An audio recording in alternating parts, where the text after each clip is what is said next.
வந்த உடனே அதை பண்ணிடும் இதை பண்ணிடும் சொன்னாரு, எதுவுமே பண்ணல. தஞ்சாவூர்ல தேர்தல் பிரச்சாரத்தில் சொன்னாரு, அடுத்த ஜென்மத்துல நான் ஒரு விவசாயி குடும்பத்துல பிறக்கணும்னு ஆசைப்படுறேன். நீங்க விவசாயம் இருக்க வேணாம், விவசாயம் ஒரு நாள் வாழ்த்து பாருங்க, ஒரு நாள் எங்க கூட இருந்து இருக்க சொல்லுங்க, அப்பதான் எங்களுடைய கஷ்டம் தெரியும். இந்த உலகத்தையும் மனிதர்களையும் படைச்சது கடவுள்னு சொல்லுவாங்க. ஆனா அந்த கடவுளுக்கே படையல் போடுற உயர்ந்த மனிதர்கள் தான் நம்ம விவசாயிகள். 1 லட்சம் வாங்கியிருந்தாக்கா வெறும் 5000 ரூபாய் என்ன எங்களுக்கு பிச்சையா போடுறாரு.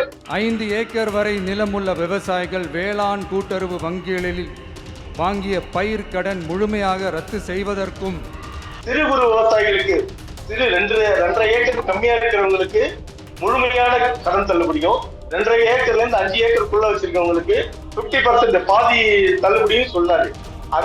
இந்த பணத்தை முழுமையா தள்ளுபடி பண்ணாதான் சிறு குறு விவசாயிகள் பயன்பெறுவாங்க. 1 ஏக்கர் மகசூல் பண்றதுக்கு கிட்டத்தட்ட 35,000 ரூபாய் செலவாகும். தூய சக்தி இருக்க தீய சக்தியா மாறிட்டு இருக்கோ. ஆட்சிக்கு வந்த உடனே இந்த மாதிரி பெரிய பெரிய திட்டங்கள்லாம் ஸ்டார்ட் பண்ண வேண்டியது தானே. நீங்க அதுல இந்த பட்ஜெட் ஒன்றை போட்டுட்டு நீங்க தலைமைச் செயலகத்துக்கு போங்க, உள்ளே விட மாட்டாங்க. ஒயிட் ஹவுஸ் நேயர்களுக்கு வணக்கம். இன்னைக்கு நம்ம கூட காவிரி டெல்டா பாசன விவசாய சங்க தலைவர் இளங்கீரன் அவர்கள் தான் நம்ம கூட இருக்காரு. வணக்கம் சார். வணக்கம். வணக்கம் சார். புதிய அரசு கொடுத்த தேர்தல் வாக்குறுதியின் அடிப்படையில தான் பயிர்க்கடன் தள்ளுபடி செய்யப்பட்டிருக்கா சார்? விவசாயிகளை துரோகம் ஏற்றிருக்கு இந்த புதிய அரசு. ஏன்னா தொடர்ந்து நாங்க அரசியல் கட்சிகளை நம்பி வாக்களிச்சு இவர் நான் தூய தத்தின்னு சொல்லி ஒரு பெரிய பிம்பத்தை ஏற்படுத்தி மக்களுக்கு ஏதோ இவர் மகான் வந்திருக்காரு, மக்களுக்கு நல்லது செய்வாருங்கிற ஒரு நம்பிக்கையில மக்கள் எல்லாம் வெகுண்டு எழுது மிகப்பெரிய வெற்றியை கொடுத்திருக்காங்க இவருக்கு. ஆனா கட்சி ஆரம்பிச்ச உடனே இவ்வளவு பெரிய வெற்றியை இந்திய வரலாற்றுல யாருமே பெற்றதில்லை. ஏன்னா தமிழகம் தொடர்ந்து ஒரு மாற்றத்தை விரும்புறதுனால இது வந்திருக்கு. ஆனா இவர் வந்தா மக்களுக்கு விவசாயிகளுக்கு நல்லது செய்வான்னு சொல்லிட்டு அவருடைய தேர்தல் அறிக்கையிலே என்ன சொன்னார்னா, சிறு குறு விவசாயிகளுக்கு சிறு 2.5 ஏக்கர் கம்மியா இருக்கிறவங்களுக்கு முழுமையான கடன் தள்ளுபடியும், 2.5 ஏக்கர்ல இருந்து 5 ஏக்கருக்குள்ள வச்சிருக்கவங்களுக்கு 50% பாதி தள்ளுபடியும் சொன்னாரு. ஆனா இப்ப என்ன சொல்லியிருக்காருன்னா, நான் 2.5 ஏக்கர்னா நான் ஒரு குறு விவசாயின்னு சிறு விவசாயின்னு வச்சுங்க. சிறு விவசாயினா நான் 36,500 ரூபாய் ஒரு ஏக்கருக்கு ஒரு கடன் தராங்க கூட்டுறவு சொசைட்டில. அப்படின்னா நான் 2.5 ஏக்கர் நான் இருக்கிறது சின்ன விவசாயி 2.5 ஏக்கர் அப்படின்னா கிட்டத்தட்ட பாத்தீங்கன்னா 2.25 லட்சம் ரூபாய், கிட்டத்தட்ட 1.5 லட்சம் 1.25 லட்சம் ரூபாய் வரும் எங்களுக்கு. இந்த பணத்தை முழுமையா தள்ளுபடி பண்ணாதான் சிறு குறு விவசாயிகள் பயன்பெறுவாங்க. ஆனா அவர் என்ன பண்ணிருக்காருன்னா, 1 லட்சம் வாங்கியிருந்தாக்கா வெறும் 5000 ரூபாய் என்ன எங்களுக்கு பிச்சையா போடுறாரு. 5000 ரூபாங்கிறது நாங்க சாதாரணமா வயல்ல வேலை செய்யறாங்கல்ல அவங்களுக்கு ஒரு நாளைக்கு டிஃபன் வாங்கி கொடுக்கறவும் டீ செலவுக்கும் பண்ற காசு. ஆனா என்ன நினைக்கிறாங்க இந்த புதிய அரசு முதல்வர் என்ன நினைக்கிறாரு, விவசாயிகள் இன்னும் கிராமத்துல ஒரு பழமொழி சொல்லுவாங்க, ஊருக்கு இழைச்ச ஆண்டி விவசாயிகள் நினைக்கிறாங்க. ஆனா கண்டிப்பா இவர் மேல இருந்த கொஞ்சம் நெஞ்ச, ஏன்னா இவர் நிறைய வந்த உடனே அதை பண்ணிடும் இதை பண்ணிடும் சொன்னாரு, எதுவுமே பண்ணல. ஆனா விவசாயிகள் விஷயத்துல ரொம்ப நல்லது கொள்வாருன்னு நினைச்சிட்டு இருந்தோம். ஆனா அவர் தஞ்சாவூர்ல தேர்தல் பிரச்சாரத்தில் சொன்னாரு, நான் பிறந்தா ஒரு விவசாயியா பிறக்கணும்னு நினைச்சேன்னு. ஆனா விவசாயியா பிறக்க வேணாம், விவசாய வாழவே முடியாம விவசாயிகளை கொள்றீங்களே, இது உங்களுக்கே நியாயமானு அவருடைய அறிக்கை சொல்றாரு. அவர் கத்தி பறக்கணும் வசனம் எல்லாம் போயிட்டுவாரு. நெல்லு எங்க காக்குது, மரத்துலையா செடிலையான்னு. இப்ப தெரியுமா அவருக்கு விவசாயியோட கடன் கஷ்டம் என்னன்னு புரியுமா அவருக்கு? நீங்க விவசாயியா இருக்க வேணாம், விவசாயம் ஒரு நாள் வாழ்த்து பாருங்க, ஒரு நாள் எங்க கூட இருந்து இருக்க சொல்லுங்க, அப்பதான் எங்களுடைய கஷ்டம் தெரியும். கண்டிப்பா எங்களை ஏமாற்ற நினைச்ச விஜய் கண்டிப்பா மிகப்பெரிய அளவுல இதுக்கு பதில் சொல்ல வேண்டிய ஒரு சூழலை விவசாயிகள் ஏற்படுத்துவோம். இல்ல சார், இப்ப கூட பாத்தீங்கன்னா குறு விவசாயிகளுக்கு, அதாவது கூட்டுறவு சங்கத்துல கடன் வாங்கின விவசாயிகள், குறு விவசாயிகளுக்கு 50,000மும் சிறு விவசாயிகளுக்கு 25,000மும் தள்ளுபடி வழங்கி இருக்காரு. இதனால பயன்பெற விவசாயிகள் என்ன சொல்றாங்க சார்? இதனால விவசாயிகளுக்கு பயன் இருக்குமா? 100% இருக்காதுமா. நீங்க ஒரு விவசாயி, சிறு குறு விவசாயி, நான் 5 ஏக்கர் வச்சிருக்க விவசாயியும் விவசாயி தான், 10 ஏக்கர் வச்சிருக்க விவசாயியும் விவசாயி தான். அது ஏன் நீங்க குறு சிறு விவசாயின்னு, நான் 5 ஏக்கருக்கு வாங்குற கடை அவன் 10 ஏக்கருக்கு வாங்குறான்.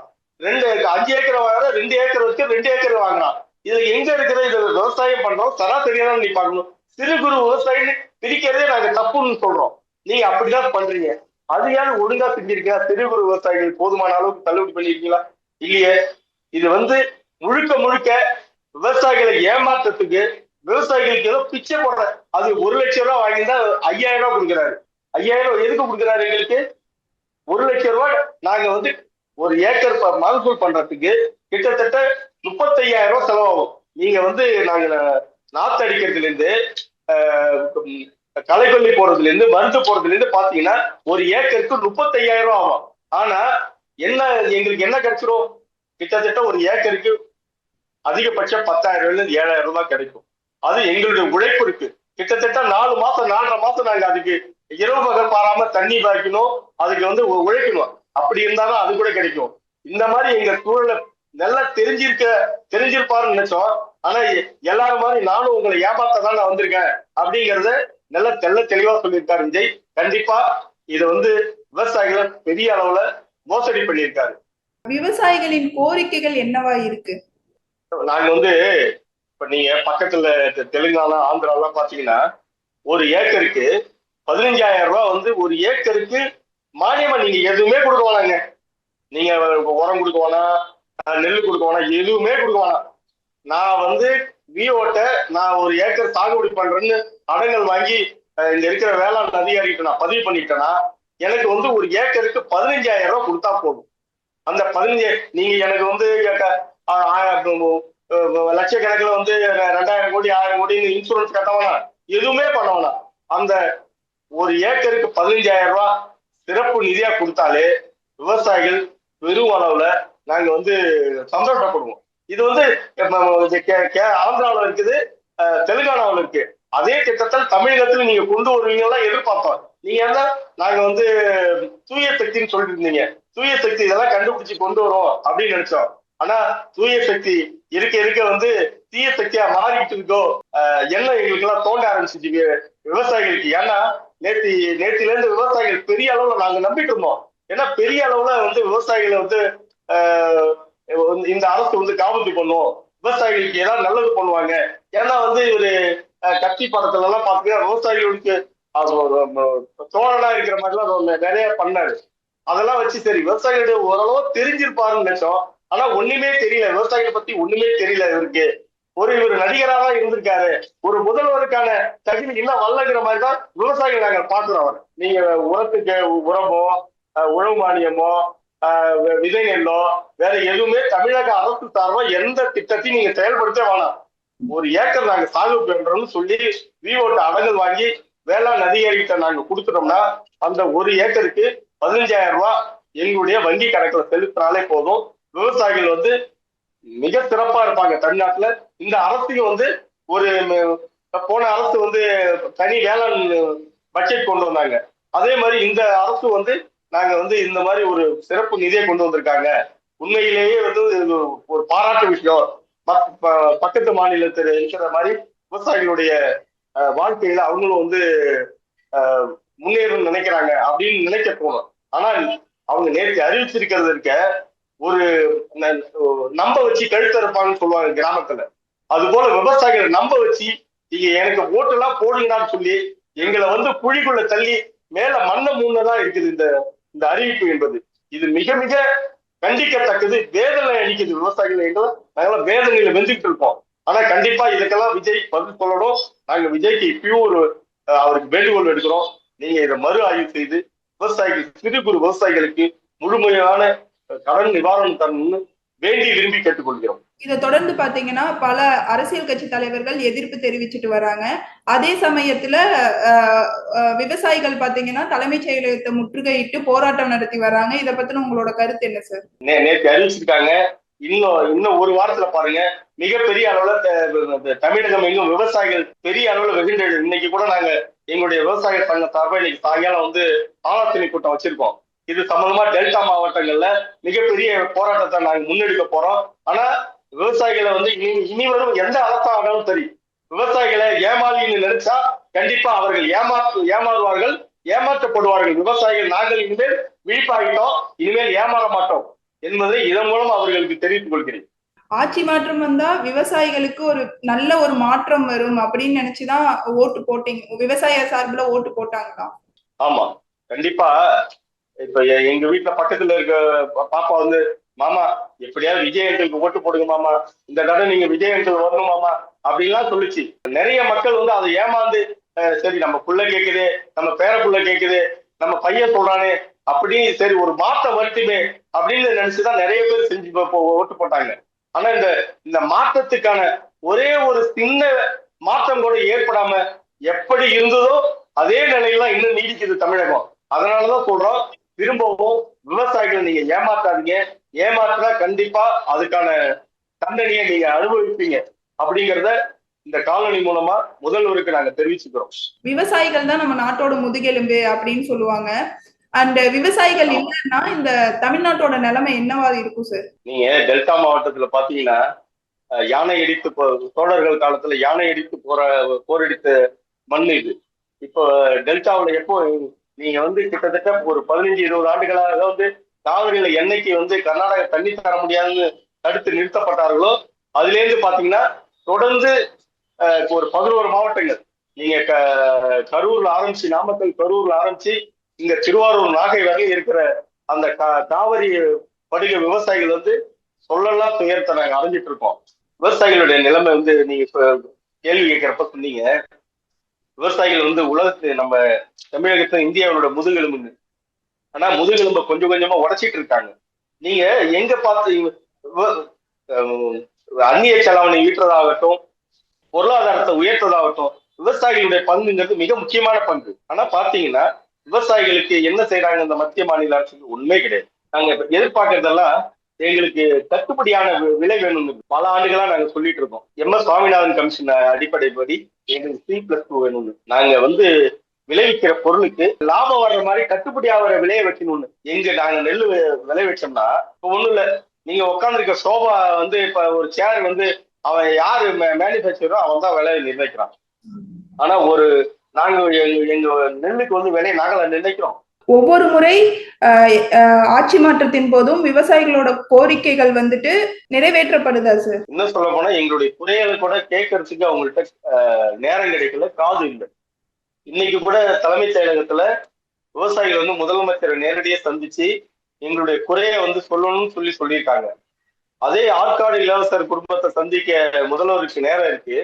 அங்க இருக்கிற போராடுற விவசாயிகளோட சந்திச்சு உங்களுக்கு நான் கண்டிப்பா செய்யறேன், நீங்க போங்க அப்படின்னு சொன்னா கூட விவசாயிகள் நீங்க என்னைக்குமே ஒருத்தருடைய அந்த என்ன சொல்ல வராங்கன்னு காது குடித்து கேட்டாலே அதுவே பாதி குறை வந்து நீங்கிடும். இதை கூட ஒரு தமிழக முதல்வர் செய்ய மறுக்கிறாருங்கிறப்போ எவ்வளவு வேதனை அளிக்குது விவசாயிகளுக்கு. தொடர்ந்து விவசாயிகளை வந்து ஒரு 4ஆம் தர 3ஆம் தர மக்களா பாக்குறது வந்து இன்னும் வந்து எங்களுக்கு இன்னும் வேதனை அளிச்சுது. நீங்க ஒரு விவசாயி வந்து ஒரு வேட்டி கட்டிட்டு போனாக்கா வந்து நீங்க இன்னும் சொல்ல போனா கார் ஹோட்டல்ல போனாக்கா வேட்டி கட்டிட்டு போனா உள்ள விட மாட்டான். நீங்க அதுவும் இந்த பச்சை துண்டை போட்டுட்டு நீங்க தலைமை செயலத்துக்கு போங்க, உள்ளே விட மாட்டாங்க. எங்களை பார்க்கறதே வந்து ஒரு ஏதோ போராட்ட தீவிரவாதிகளை போற பாக்குறாங்க. பச்சை துண்டுன்னா என்ன, நாங்க என்ன அவ்வளவு பாவப்பட்டவர்களா? நாங்க உங்களுக்கு உணவு உற்பத்தி பண்ணி கொடுக்குற உங்களுக்கு சேர்த்துதான் நாங்க அந்த போராட்டம் பண்றோம். இன்னும் சொல்ல வேணா, அந்த மாதிரி போராட்டங்கள்ல எங்களுக்கு நீங்க வந்து சப்போர்ட்டா இருக்கணும். ஆனா நீங்க சப்போர்ட்டா இல்லைனாலும் பரவாயில்ல, எங்களை வந்து துன்புறுத்துறீங்க.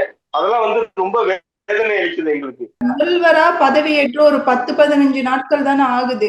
அவருக்கான நேரம் கொஞ்சம் கொடுத்தாதானே அவரு இன்னும் என்ன பண்ண வர்றாரு விவசாயிகளுக்கு அப்படின்ற மாதிரியான விஷயம் புரிதல் எல்லாம் நமக்கு. அது நீங்க சொல்றதெல்லாம் கரெக்ட் தாமா. நீங்க ஒரு பானை சோத்துக்கு ஒரு சோறு பழம்னு கிராமத்துல ஒரு பழமொழி இருக்குது. நீங்க முதல்ல வந்து என்ன பண்ணிருக்கணும், இப்ப வந்து சிறு விவசாயிகளுக்கு மட்டும் இந்த தேதி வந்து தள்ளுபடி பண்றேன், மற்ற விவசாயிகளுக்கு அடுத்த நிதியாண்டுல பண்றேன், உங்களுக்கு புது கடன் தரப்படும். ஏன்னா இப்ப ஒரே நேரத்துல நம்ம கடன் தள்ளுபடி பண்ணாக்கா வந்து அந்த முழு பணத்தையும் வந்து ரிசர்வ் பேங்க் வந்து ஒரு வழிகாட்டுதல் சொல்லியிருக்காங்க. அந்த 60 நாளுக்குள்ள கட்டணும்னு சொல்லி வழிகாட்டுதான். அது ஒன்றும் ஆர்டர்லாம் கிடையாது, அதை கேட்கணும்னு அவசியமும் கிடையாது. நம்ம அதை வந்து காரணம் காட்டிட்டு இருக்காங்க அரசு. அதெல்லாம் கிடையவே கிடையாது. வழிகாட்டுதல் வந்து நீங்க 60 நாளுக்குள்ள அந்த கடன் தள்ளுபடி பண்ணீங்கன்னா அந்த பணத்தை வந்து அந்த சொசைட்டிக்கு நீங்க கொடுக்கணும்னு சொல்லிட்டாங்க. அது வழிகாட்டுதல் தான். அது 60 நாளுங்கிறது 120 நாள் ஆகட்டும், அது ஒன்றும் தப்பு கிடையாது. நீங்க அரசோட எவ்வளவு விரைய செலவுல நாங்க சொல்ல முடியும்?